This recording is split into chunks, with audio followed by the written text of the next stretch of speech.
A neve tinha ficado preta por causa dos incêndios, e o ronco do metal sobre o chão congelado soava como um segundo vento de inverno se fechando sobre Moscou.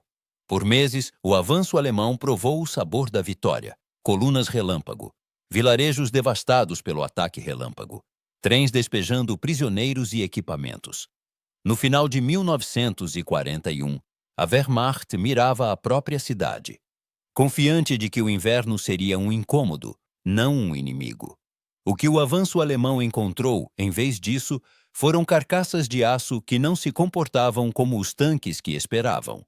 Tanques pesados KV que engoliam projéteis, e tanques médios T-34 que pareciam patinar sobre a terra, como se os mapas estivessem errados e a lama não existisse.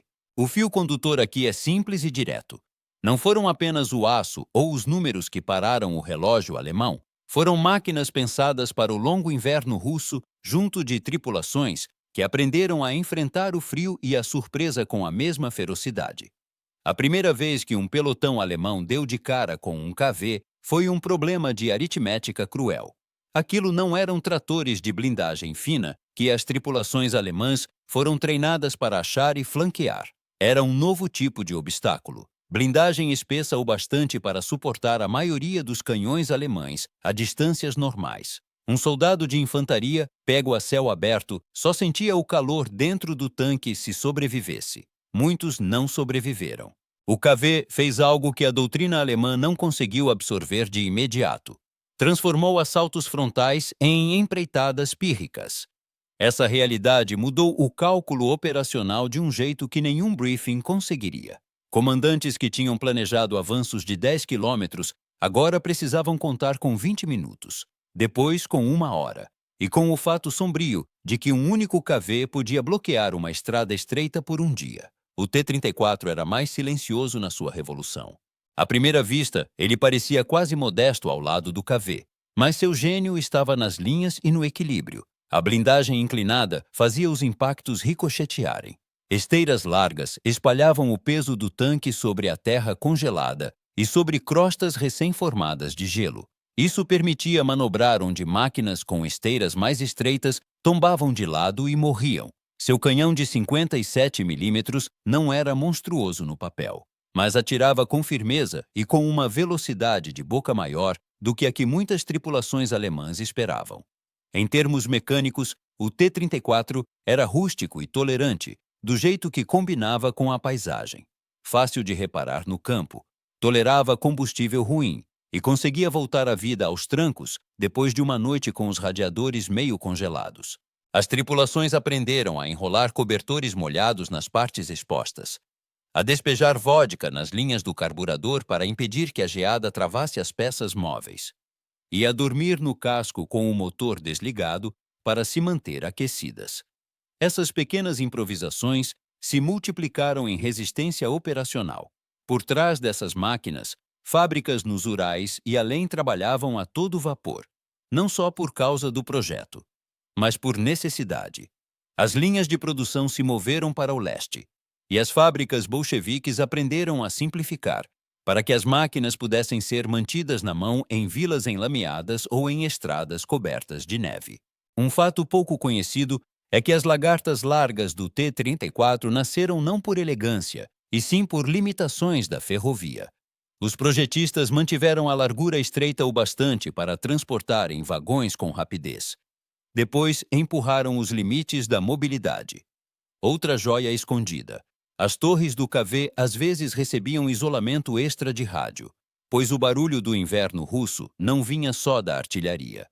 As vozes e as ordens curtas congelavam o ar cada vez que uma escotilha abria, e o silêncio no rádio podia ser a diferença entre coesão e confusão. A resposta alemã foi adaptação de manual, até deixar de ser. Engenheiros no campo caçavam munição perfurante, queriam canos mais longos e novas táticas de armas combinadas.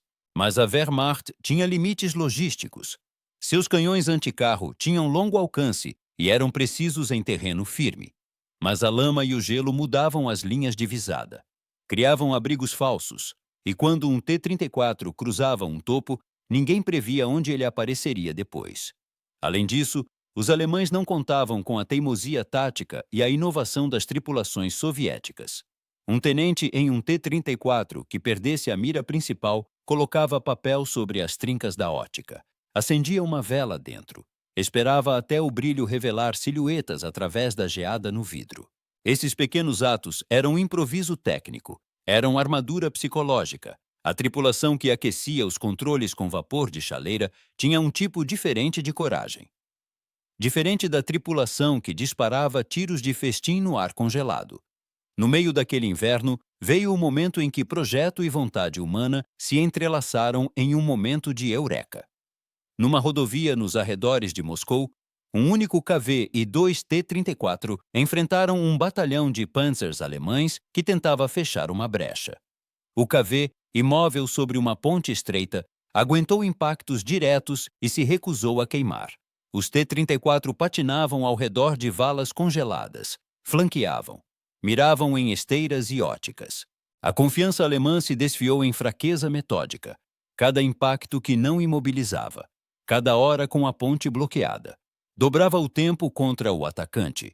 Não era que os tanques soviéticos fossem invulneráveis, era que eles reescreviam o ritmo da batalha.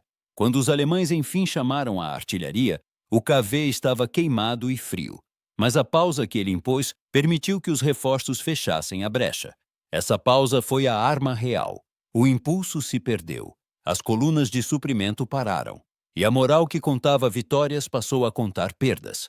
O clímax do inverno de 1941 não foi uma única carga gloriosa. Foi uma série de pausas assim, estendidas como uma costura puída ao redor de Moscou. Os KV e os T-34 não apenas lutaram, eles forçaram recálculos. Onde abastecer? Como trazer munição em meses em que cavalos não puxavam e motores travavam no gelo? O custo humano foi imediato e brutal. Tripulações que sobreviveram a um combate podiam perecer no seguinte por exposição, ou por simples falha mecânica. Mesmo assim, as máquinas resistiram tempo suficiente para o clima virar aliado. A geada não toma partido, até que recompensa quem projeta pensando nela. Quando chegou a primavera e a lama voltou às estradas, o avanço alemão já tinha sido sangrado, não apenas por perdas, mas por um novo respeito à doutrina blindada soviética. As fábricas continuaram produzindo T-34s e KVs. Mais importante, formaram tripulações que esperavam lutar na neve e consertar o que quebrasse. A lição é direta. O inverno parou o relógio alemão. A blindagem soviética combinou inovações técnicas adequadas ao terreno com um aprendizado brutal de improviso no frio. Aquela estação ensinou aos comandantes dos dois lados que um único tanque em uma estrada estreita podia decidir o cronograma. E que escolhas de projeto, como blindagem inclinada, esteiras largas e motores robustos, podiam ser multiplicadas pela obstinação humana até virarem efeito estratégico. Décadas depois, os campos nos arredores de Moscou ainda guardam os ossos dessa lição. Naquele inverno, os vivos aprenderam isso com dedos queimados de frio e uma persistência feroz e necessária. Se você gostou, toque em curtir e se inscreva. Isso ajuda muito. E deixe um comentário rápido dizendo de onde você está assistindo. Os Estados Unidos, o Reino Unido, o Canadá, a Austrália ou qualquer outro lugar do mundo. Sua resposta ajuda o vídeo a alcançar mais pessoas como você.